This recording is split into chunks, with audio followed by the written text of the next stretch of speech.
நம்ம இப்போ இந்த வீடியோல என்ன பார்க்க போறோம்னா, தமிழ் அறிஞர்களும் சிறப்பு பெயர்களும். இது வந்து டைரக்ட்டாவே ட டாபிக்ல வந்து இலக்கணம் டாபிக்ல ஒரு டாபிக்கா டைரக்ட்டாவே இது கவர் ஆகும். இத நான் எங்கேருந்து எடுத்திருக்கேன் அப்டின்னா வந்து, நம்ம புக்ல இருக்க நூல்வெளி அங்கருந்து தான் எடுத்திருக்கேன். இப்ப நீங்க வந்து நெறைய இடத்துல வந்து ஒருத்தவங்களே ரிப்பீட் ஆவாங்க. ஸோ சில இடத்துல வந்து சில நேம்ஸ் இருக்கும். சில இதுல வந்து சில நேம்ஸ் இருக்கும். ஸோ எல்லாத்தையும் நீங்க இந்த மாரி மெர்ஜ் பண்ணி எழுதிட்டீங்க அப்டின்னா, ரிவிஷன் பண்றதுக்கு உங்களுக்கு யூஸ்ஃபுல்லா இருக்கும். ஏன் அப்டின்னா, இது வந்து ரிப்பீட்டடா கொஸ்டின் கேட்கறாங்க. இந்த டாபிக்லேருந்து எக்ஸாம்பிள் பார்த்தோம் அப்டின்னா, வாணிதாசன்லாம் ரொம்ப ரிப்பீட்டடா கேட்பாங்க. தமிழகத்தின் வேர்ட்ஸ்வொர்த் யாரு? பாவலர் மணி யாரு? அப்படின்னு சொல்லி இந்த 2 வேர்டு வந்து மேக்ஸிமம் எல்லா கொஸ்டின்ஸ்லயும் இருக்கும். ஸோ அப்படின்னா வாணிதாசன் அப்படின்னு. அதே மாரி வந்து சொல்லின் செல்வர் யாரு? இந்த மாதிரி டைரக்ட்டாவே கேட்டுட்டே இருக்காங்க. ஸோ இந்த மாரி நீங்க எழுதி வச்சுக்கிட்டீங்கன்னா உங்களுக்கு ரொம்ப யூஸ்ஃபுல்லா இருக்கும். ஃபர்ஸ்ட்டு வந்து கவியரசு அப்படின்னு பார்த்தோம் அப்படின்னா கண்ணதாசன். கவி பேரரசு அப்படின்னா வைரமுத்து. கூலவணிகன் அப்படின்னு பார்த்தோன்னா சீத்தலை சாத்தனார். காந்திய கவிஞர் அப்படின்னா வே. ராமலிங்கனார். மக்கள் கவிஞர்னா பட்டுக்கோட்டை கல்யாண சுந்தரம்.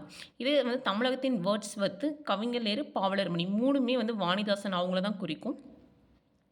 நெக்ஸ்ட் வந்து சூடி கொடுத்த சுடர்க்கொடி அப்படின்னா அவங்க ஆண்டாள். நெக்ஸ்ட் வந்து பாவலேறு. பாவலேறு அப்படின்னா பெருஞ்சித்தனார்.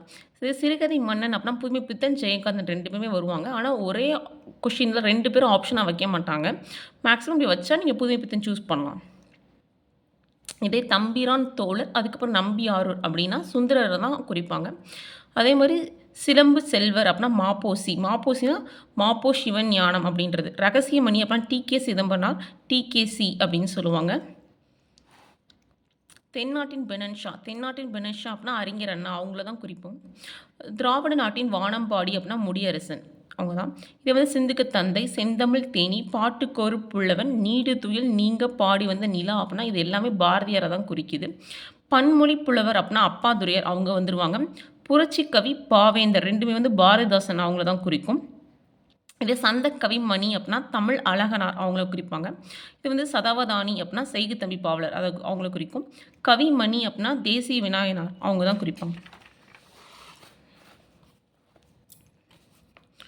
நெக்ஸ்ட் வந்து செந்தமிழ் அந்தனர், அதுக்கப்புறம் உலக பொது தமிழர் அப்படின்னா ரா. இளங்குமரனார் அவங்கள குறிக்கும். இதே சீவலமாறன் முத்து குளிக்கும் கொற்கையின் அரசர் அப்படின்னு பார்த்தோம் அப்படின்னா அதிவீரராம பாண்டியர் அவங்கள குறிக்கும். தண்டத்தமிழ் லாசான், சாத்தான், அதுக்கப்புறம் நன்னூர் புலவர், கூலவணிகன் அப்படின்றது சீத்தலை சத்தார். ஏற்கனவே நம்ம கூலவாணிகன், சீத்தலை சத்தார் முன்னாடியே பார்த்தோம். இது இவங்களோட மித்த பேர் தான். இது தண்டத்தமிழ் ஆசான், சாத்தான், நன்னூர் புலவன் அப்படின்றது. அதே மாதிரி கல்வியில் பெரியவன் கம்பன், விருத்தம் எனும் ஒம்பாருக்கு உயர் கம்பன், கம்பன் வீட்டு கட்டுத்தரையும் கவிப்பாடும் அப்படின்றது எல்லாமே கம்பர் அவங்களோட தான் குறிக்கும். சொல்லின் செல்வர் அப்படின்னா ராபி சேதுப்பிள்ளை. புது கவிதையின் தந்தை அப்படின்னா நா. பிச்சமூர்த்தி அப்படின்னு சொல்லுவாங்க. இதே வந்து தமிழிசை காவலர், வரத தமிழ் ஆவலர், அதுக்கப்புறம் குற்றால முனிவர், கடித இலக்கியத்தின் முன்னோடி, அப்புறம் நம்ம ஆல்ரெடி பார்த்தோம் ரகசியமணி எல்லாமே வந்து டி.கே.சி. தான். டி.கே. சிதம்பரனார். நெக்ஸ்ட் வந்து புதுநெறி. புதுநெறி கண்ட புலவர் அப்படின்னா ராமலிங்க அடிகள், அதாவது ராமலிங்க வள்ளலார் அவங்கள குறிக்கும். திராவிட சாஸ்திரி அப்படின்னா பரிதிமார் கலைஞர், அதுக்கப்புறம் பெருந்தலைவர், அப்புறம் தலைவர்களை உருவாக்குபவர், கர்ம வீரர், படிக்காத மேதை எல்லாமே வந்து காமராஜரை தான் குறிக்கும் இங்கே. இன்னும் நிறைய இருக்குது. நான் சில பார்ட்டாக நான் இந்த வீடியோ போடுறேன். இப்போதைக்கு 30 மட்டும் தான் நான் இதில் போட்டிருக்கேன்.